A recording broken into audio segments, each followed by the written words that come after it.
I had never expected the morning to go the way it did. Honestly, it started just like any other day.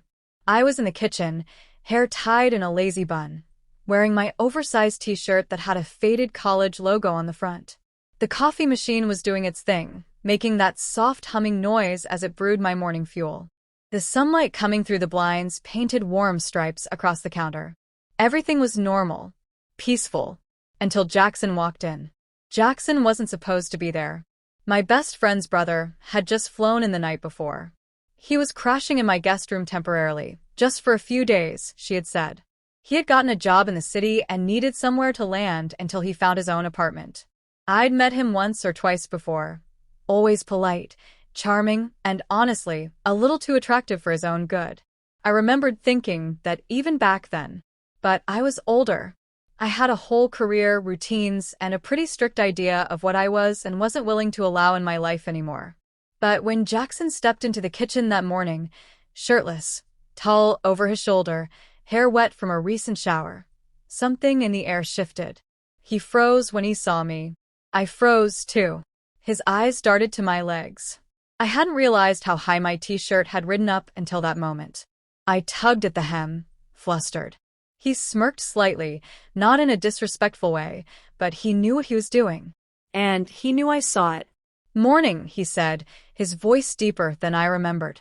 "Good morning," I replied, looking away, suddenly very interested in stirring my coffee. There was silence for a beat. I could feel his eyes on me.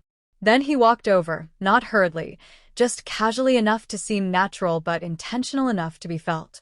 He stood beside me at the counter, reaching for a mug from the shelf above. When he did, his arm brushed against mine. I felt it all the way down to my fingertips. "You always get up this early?" he asked, pouring himself a cup. "I usually do," I said, glancing up at him. His eyes were such a deep brown they almost looked black. He was close now, too close for someone who was technically a guest. But I didn't move. I should have. But I didn't. He took a sip of his coffee and looked at me over the rim of the mug. Then something strange happened, something I couldn't explain. I felt a pull, a very real, very physical pull toward him. Not just attraction, something more complicated. Dangerous, maybe. "You've got something," he said, gesturing to my face. "Where?" I asked. He reached out and brushed the corner of my mouth with his thumb, his fingers grazing my cheek. His touch was warm. I should have stepped back, made a joke, defused the moment. Instead, I stood there, frozen in place as the atmosphere thickened between us. And then, so quickly I didn't see it coming, his hand slid behind my neck. Not rough, not hard, but firm. His fingers tangled into the loose strands of my bun, gripping the base of my hair. I gasped, not from pain, but from the sudden intimacy of it. I looked into his eyes, searching for some explanation, some sign that this was a joke. But it wasn't. He was serious. And so was I. "Jackson," I whispered, not knowing what else to say. He leaned closer. "You don't want me to stop." I should have said yes. I should have told him this was wrong. That I was older. That this was my house. That he was off limits. But instead, I just looked at him, my breath shallow, my heart pounding in my ears. Then, as if he could hear my silence louder than words, he kissed me. It wasn't soft. It wasn't slow. It was immediate, urgent, and deliberate. The kind of kiss that forces your hands to clutch at countertops and your knees to wobble under the weight of unspoken tension finally breaking loose. His grip in my hair tightened, tilting my head just enough to deepen the kiss.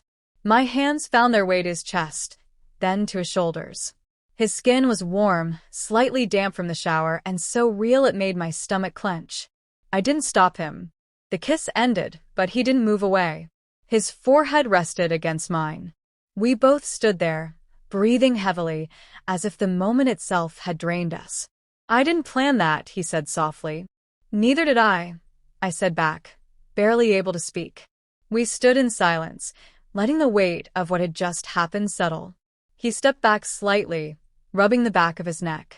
I straightened up, brushing my hair behind my ear, avoiding his gaze for a moment. "Maybe we should pretend that didn't happen," I finally said, trying to sound casual. "Do you want to pretend?" he asked. That was the real question. And the truth was, I didn't know. My brain was screaming yes. But my body, my heart, they weren't so sure. The next few hours were weird. He went out to meet someone from work, and I tried to go about my day. I folded laundry. I watered plants. I scrolled through my phone. But everything felt strange. The couch looked different because I remembered where his hand had rested earlier. The mirror in the hallway caught my eye, and all I could see was the version of me he had touched. Something had changed. When he came back that afternoon, it was quiet between us. But not cold, just loaded. Every glance, every movement held a new kind of energy. We didn't talk about the kiss. We didn't need to. It lived in the air between us, electric and undeniable. That night, I went to bed early. Or at least I tried to. But I couldn't sleep. I tossed and turned, thoughts racing, heart fluttering like it was 17 again. Around midnight, I heard a soft knock on my bedroom door. I didn't move. Then the door cracked open slowly. "Are you awake?" Jackson whispered. I swallowed hard. "Yeah." He stepped inside, shirtless again, but wearing sweatpants this time. His silhouette against the dim hallway light made my breath catch. "I couldn't sleep," he said. "Me neither." He walked over to the side of my bed. "I know this isn't normal, but it doesn't feel wrong. Not to me." He reached out and brushed a loose strand of hair from my face, just like that morning. Then his fingers gently slid into my hair again, and my breath hitched. I closed my eyes, leaning into the touch. "I'm not asking for anything you're not ready for," he said quietly. "But I want to be honest. I can't pretend I don't feel this." I opened my eyes.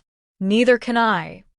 He sat on the edge of the bed, and for a moment, we just looked at each other. The clock ticked softly in the background. Then he leaned down, and his lips met mine again. Slower this time. Deeper. His hand found my hair again, gently tugging just enough to make me tremble. We didn't cross every line that night, but we didn't stay behind the old ones either. It was emotional, vulnerable. Unspoken truths wrapped in whispered breaths and lingering touches. The next morning, I woke up alone. But there was a note on the nightstand. "Didn't want to wake you. I'll bring coffee. Same time? Jay." I smiled. It wasn't just the kiss. It wasn't just the tension. It was the way he saw me, not as someone older or someone out of reach, but as someone worth leaning into, worth staying up for, worth waking up early just to share coffee with again. That week turned into a few more. Eventually, Jackson found an apartment. He moved out, but not far. We didn't rush anything. We let it grow slowly. But that morning, the one that started with a mug of coffee and ended with a kiss that shook my whole world, that was the beginning of something real.